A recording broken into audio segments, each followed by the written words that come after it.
So the next topic of discussion is rubber. Now you can see here a tire made up of rubber, rubber band, eraser, pencil eraser, then here is a slipper, gloves, all these are made up of rubber. So the word rubber, it comes from the word rub. Now rubber, it can be divided into two parts or two types. One is natural rubber, second one is synthetic rubber. Natural rubber, it is obtained from the nature, and synthetic rubber, it is manufactured in industries. Now the examples of natural rubber.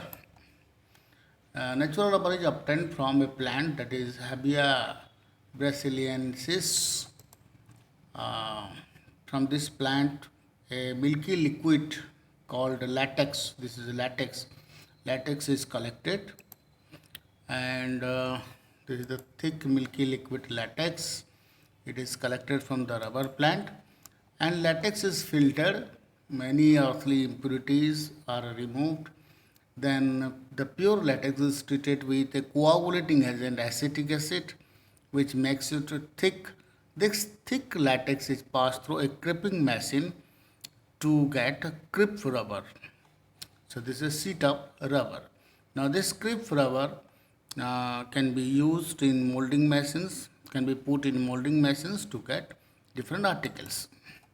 Now the composition of natural rubber. The monomer of natural rubber is isoprene. So isoprene units are polymerized to get natural rubber. This isoprene, its IUPAC name is 2-methyl-1,3-butadiene.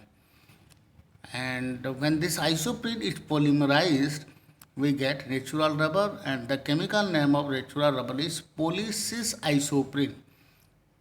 The polymeric chain exist in cis form, that means identical groups. These are two CH2 identical groups, they are present on the same side of the double bond. It is called cis form. So natural rubber is nothing but polycis isoprene. This natural rubber has a number of drawbacks.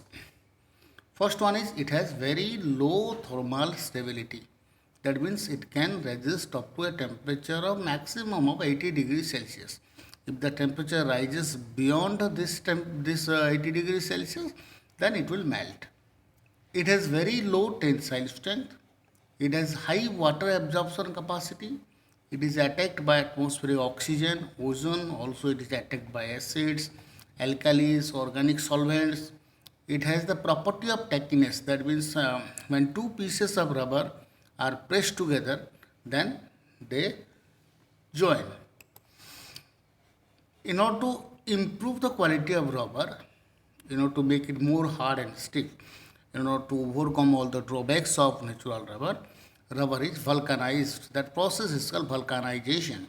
So vulcanization of natural rubber or raw rubber.